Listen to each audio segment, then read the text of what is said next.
Well, hello and welcome to chapter 6 of my Christmas in St Ives reread. This is my festive novella. It's also a prequel to my novel Somewhere Beyond the Sea. So let's get straight on with chapter 6. Chapter 6. CERRIE. The flat is too quiet. It never used to bother me before David and I met, and I'm annoyed that I've been left with such a legacy. I used to like my own company, prefer it to others sometimes, but lately, being alone feels too lonely. I stare at the tidy lounge, so different now that David's clutter is gone. I'm not a tidy freak, but the room seems to be able to breathe again. My old armchair is no longer groaning beneath the weight of David's papers. Instead, it has 2 new patchwork cushions and a sunshine yellow throw. It's a perfect reading place. When my head is a little less of a mess, I'll escape into stories there. My books are back in their rightful place after half of them were shunted into the blanket box at the bottom of my bed to make way for David's sports autobiographies and DVDs. I spent an evening last week lovingly replacing them, listening to James Taylor's October Road album, which always calms me, and stringing twinkling fairy lights along the shelves. On the middle shelf, I created a book rainbow. The spines arranged in reds, oranges, yellows, greens, blues and violets. For David, who insisted on alphabetizing everything, this would be a crime. But I think it looks wonderful, and this is my home now. But it's still too quiet today. I shrug on a coat, wind a winter scarf around my neck and grab my keys and bag on the way out. It's the weekend and I can't stay here. I need an adventure. My parents are great believers in the healing power of the great outdoors.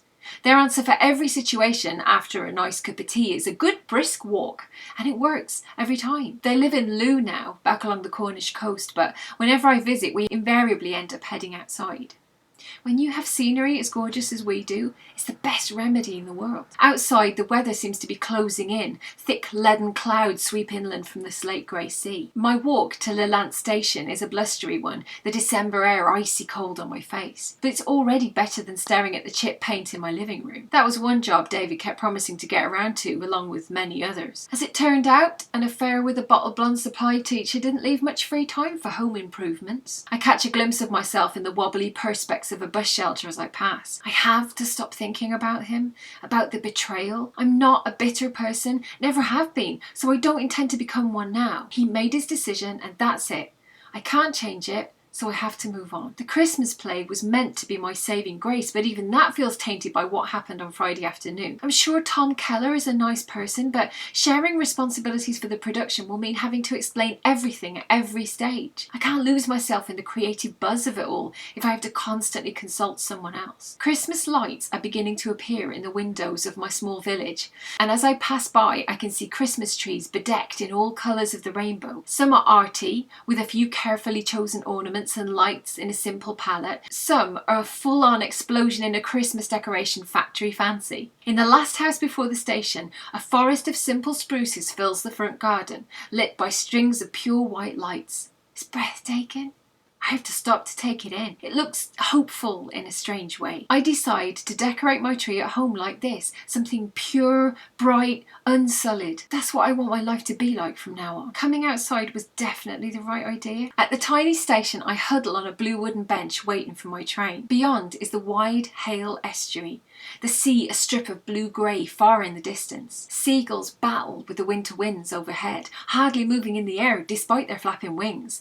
It's wild and sparse and I love it here. David never seemed to notice. Maybe it was there all along, the thought that he wasn't my perfect match. I don't know. Maybe my heart just wasn't ready to see it. I know he hated living in Lelant. When I discovered his affair and told him to leave, he found a room in a friend's house in Penzance, which probably suits him better. The feel of living in a small village never quite sat right with him. At least that's one thing to be grateful for. I can relax living here without suspecting I'm being judged for loving it. There are small lengths of red tinsel tied to the timetable board, and the sight of them makes me smile. They're being buffeted by the wind and probably won't last long, but I love that someone took the time to put them there. That's what we do in this part of the world, make the most of everything. Because no matter what else might be going on in our lives, we're still surrounded by this stunning landscape. It might be raining, but it's raining by a gorgeous beach. The small 2-carriage train arrives and I climb on board.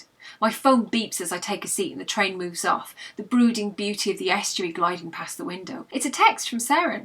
Hey lovely, fancy brunch at Hetty's with Kieran and me? Last minute idea, sorry. Let me know, Seren. Kiss kiss. Sounds perfect to me. Hetty's is a small diner in Chapel Street that Seren and I found last year. It's tucked away a little but linked to a B&B above it, so that seems to be where most of the customers come from. Christine owns it with her daughters Charlotte and Georgie, and they were inspired by their road trips in the States. Hetty's looks quintessentially English, but it serves a mean American diner menu, including the largest fluffy buttermilk pancakes I've ever seen. That's what I choose today when I join Seren and Kieran in the cosy cafe. You didn't even look at the menu, Kieran laughs. I didn't need to. Pancakes are what I need. Blueberry or maple? Christine asks, winking at me. Or how about both? Yes, please. She makes a note on her order pad. I might have some peanut butter chips too, if you fancy a handful of those. Can I marry you? I ask, much to my friend's amusement. Sorry, already taken, Christine grins. See, that's what you need. A man who can make you pancakes like Christine, Seren says, squeezing my hand. I know her comment carries a wealth of concern with it. Out of all of us, she understands the most. She just split up with her boyfriend of 5 years when she was made redundant from the design firm last year. We all rallied round her then. Now I know my friends will do the same for me. Kieran is the most vocal on the subject of my ex. He seems to have taken it almost personally, as though he's my brother. Secretly, I'm flattered he cares about me so much. You need a chef next, he nods, or a hunky surfer who likes cooking. Basically anyone other than a teacher. No thanks, I'm fine by myself, I reply quickly, in case my friends get any ideas about matchmaking. I have no intention of another relationship anytime soon. I look around at the winter wonderland Hetty's has been transformed into, with silver and turquoise tinsel and strings of small white and blue Christmas lights shaped like snowflakes. Maybe tomorrow I'll decorate my home for the festive season, a sparkling statement of my new life. Actually, I was just thinking how nice it would be to have Christmas by myself this year. Me too. Being in a relationship at Christmas is exhausting. It'll be a relief not to have to fit in with someone else. Look at us, beautiful people. Singletons, one and all. Kieran salutes us. It feels good to laugh after the tension of the week. Seren frowns. Thought you were dating that girl from the Hub. Didn't work out. I don't think she was that bothered. What about you, I ask. Kieran's love life seems to be a long list of almosts and maybes, and I wonder if he hides his true feelings about breakups from us sometimes. He shrugs. I wasn't that bothered either. Being single suits me. When our order arrives, we settle into a cosy, companionable silence, and I sneak glances at my friends, happy to be part of such a close group. We're basically family. Life is much easier to navigate alongside this lovely bunch. There you are! I've been all over!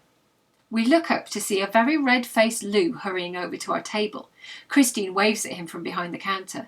Coffee, Lou, and a donut. Christine, my love, you are an angel. Seren and I shuffle up the bench seat to let Lou sit and wait for him to regain his breath. Everything okay, Lou? No, everything is most definitely not. It is quite possibly a disaster. I can see the corners of Kieran's lips beginning to turn up and shake my head in warning. I know his favourite pastime is winding Lou up, but not today. He gives me a cheeky grin and holds up his hand. What's happened? Lou just shakes his head as Christine arrives and coaxes an oversized cup of coffee into his hands, placing a basket of warm glazed ring donuts beside it. There you go. She casts a glance at us. If you need anything else, just shout. Lou takes a long sip of coffee and reaches for a donut as we all watch. Kieran keeps his tone light and kind. Lou, what's got you into such a flap? Disaster boy, lantern committee, stuffed. Lou manages, dabbing his brow with a napkin from the red check table. In what way? John flippin' Matterson, isn't it? Only went and offended half the committee last night. Told him he thought a Donald Trump lantern would be funny to make. Oh, you're right to look aghast, kids. I mean, what kind of idiot thinks that's appropriate, even as a joke? Anyway, they all refused, quite rightly I say, but then he well and truly stuck the boot in, called them a talentless bunch of amateurs and said he wished he could work with people as good as the Penzance team. Well, you can imagine how that went down. Volunteers all down tools and left. Whole thing's a complete mess. Can we get them back? I ask. Doubt it. I did a rang round this morning as soon as I heard. None of them want any more to do with it. Now we're stuck with 26 half-made 4-foot lanterns and nobody to finish the things. My friend's smiles fade. I'm thinking the same thing too. It's a huge problem. In 2 weeks' time, the parade takes place. Lou has gone to town on publicity, declaring the event to be better than long-standing parades across Cornwall, and there's already a buzz about it in St Ives. The team of volunteers building the lanterns have all been trained to do it, and many of them had worked on the 3 previous lantern parades. Looking around the table in Hetty's, I don't see much of a rescue team. I'm happy to make lanterns with my class, but the kind Lou expects for the parade are a world away from tissue paper and lollipop sticks. Do we cancel? Seren asks. Lou's eyes bulge wide over his maple glazed donut. Can't, mustn't, the town expects it. Can we make it floats instead? Or fancy dress? How do you propose we get a parade of lorries at 4th Street, Kieran? And fancy dress won't work at night. The whole point is the lighting up. We're scuppered, kids. I can't see a way out of this. We'll find a way. Seren places a hand on Lou's arm. I'm sure between us we can rally enough people to join in. Mum can ask our art club friends, and I'm sure Dad would help build lanterns. Lou shakes his head. I'm not asking Mark to do any more, but I might pick his brains for other people to ask. I see Seren's smile tighten. I know she's worried about her dad for a while, and Lou's comment can't help her concerns. But the tension is gone the moment she turns to me. Kerry, would any of the teachers or parents from your school be up for helping? It's certainly worth a try, although with the Christmas play and everything else the children are involved with this time of year, I don't know how many people will have time left over to make lanterns as well. I'll ask. Sure, I can persuade a few people. Anything would be good, Lou says. Seren, I need to chat to your dad about the Bethel Parsonage campaign anyway, so I'll head there straight away. I propose we meet Monday night at Fred Whittaker's barn up at Towdnack. He's storing the lanterns for us there, about 7:30. His suggestion is met by nods from all of us, and his face relaxing a little, he manages a smile. You're good kids. I knew you wouldn't let me down. It's only when Lou has left for Seren's dad's gallery that the encouraging smile slips. There's no way we can finish all those lanterns, Kieran says. Even if we bring in extra people, that'd be a tall order to learn on the job. Maybe it won't be that bad, Seren offers. I reckon when the original volunteers calm down, they might be tempted back. We don't have time to wait to find out, Sarah. The work needs to carry on. Look, Lou's counting on us, I say. I've weathered worse storms than this at school where volunteers are notoriously fickle and thin on the ground. So let's just meet at the barn Monday night and reserve judgment till then. If it looks impossible, at least Lou will see that we're willing to consider it. You're such a teacher, Seren grins, nudging me. But you're right, we have to at least try. The afternoon light is fading as the train takes me home, a thin strip of fiery pink along the horizon, the only remnant left.